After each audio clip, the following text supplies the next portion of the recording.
1049 o mas kilala bilang an act regulating the conduct of raising in fraternities, sororities, other organizations ay isang batas sa Pilipinas na naglalayo magpatupad ng mga alituntunin para sa mga fraternity, sorority at iba pang mga organisasyon upang maiwasan ang mga kasong teasing o mga mapanirang ritual na nagdudulot ng panganib sa kaligtasan at buhay ng mga kasapi.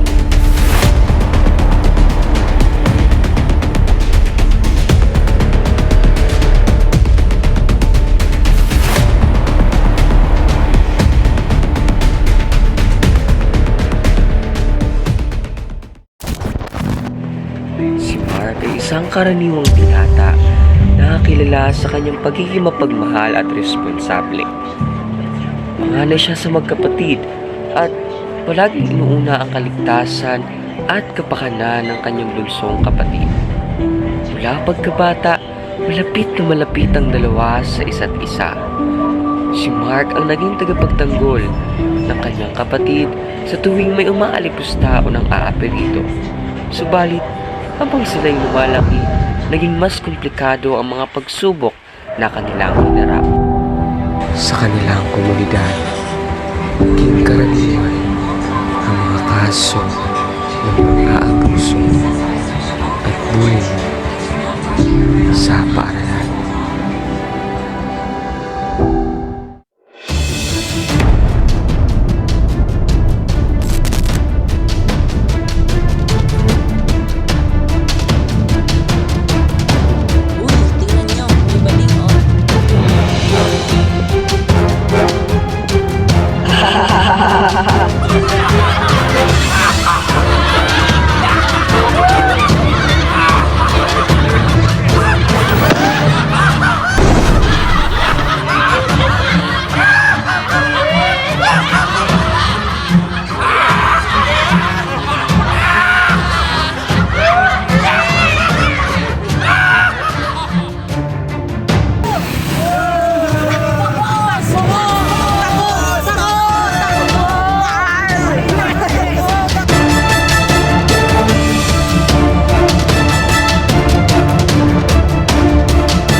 Hindi siya mapakali sa kanyang sarili dahil hindi niya nauunawaan at naiintindihan kung bakit ganun magtrato ang ibang tao.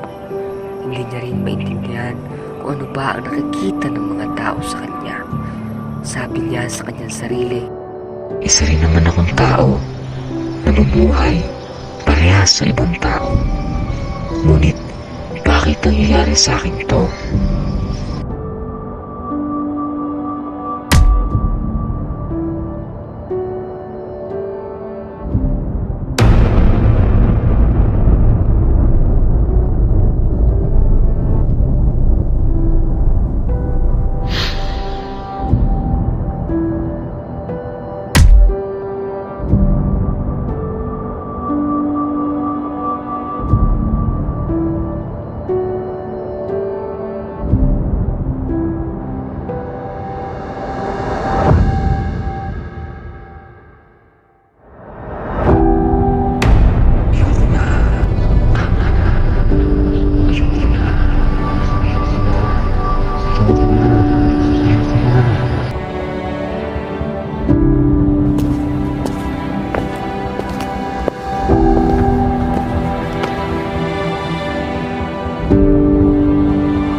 Kapatid ko, tila may hinaharap na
ba yung sasali?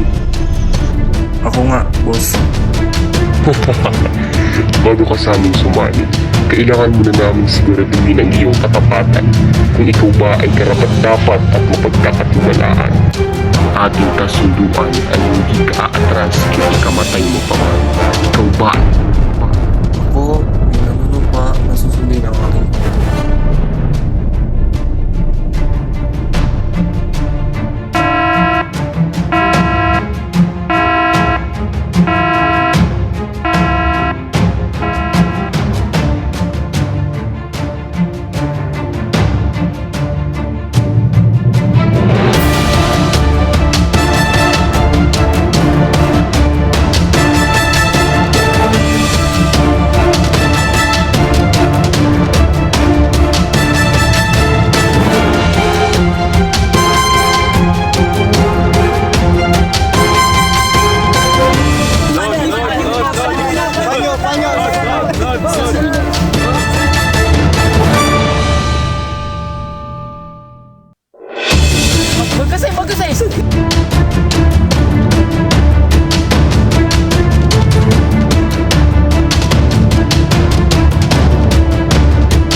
Ang paghahanap ng proteksyon ay isa sa mga dahilan kung bakit sumasali ang mga kabataan sa mga gang o fraternity.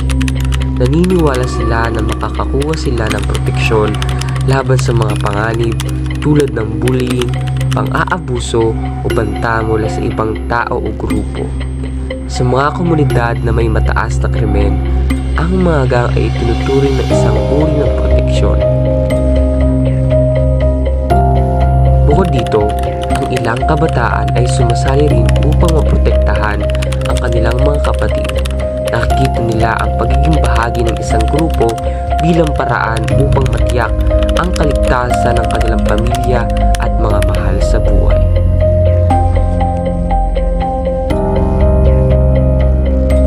Ang hazing ay ang mapanirang ritual o gawain na isinasagawa sa mga bagong miyembro ng fraternity, sorority o grupo bilang bahagi ng kanilang pagtanggap. Kadalasang nagdudulot ito ng pisikal na pananakit, pagpapahiya o psikolohikal na pang-aapi. Ipinagbabawal ito ng batas dahil sa panganib at pinsalang maaaring idulot ito sa mga kabataan.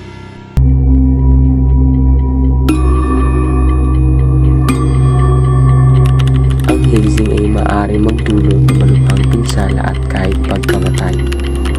Ang mga malupit na ritual ng hazing ay naglalagay ng buhay ng mga kabataan sa panganib.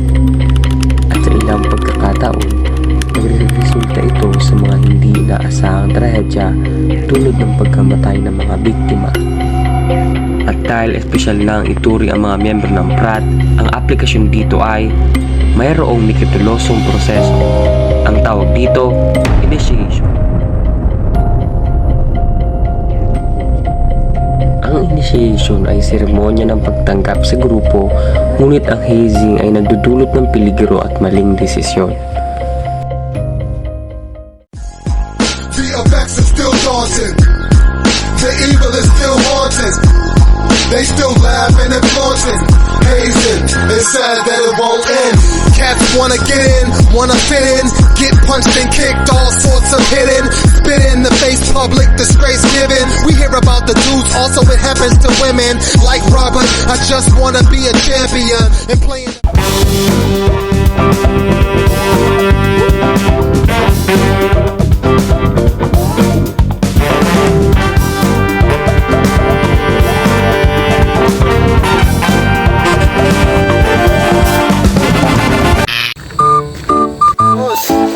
Gusto mo sumali sa boss?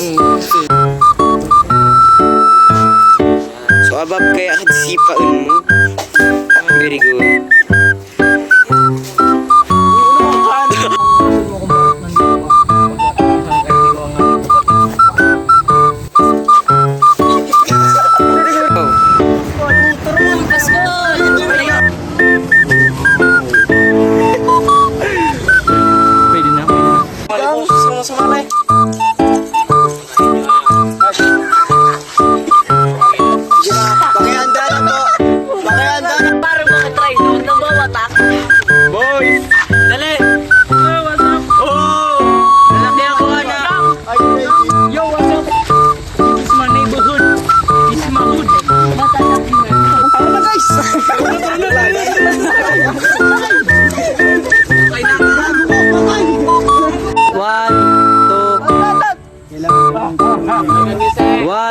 One, two, tigo.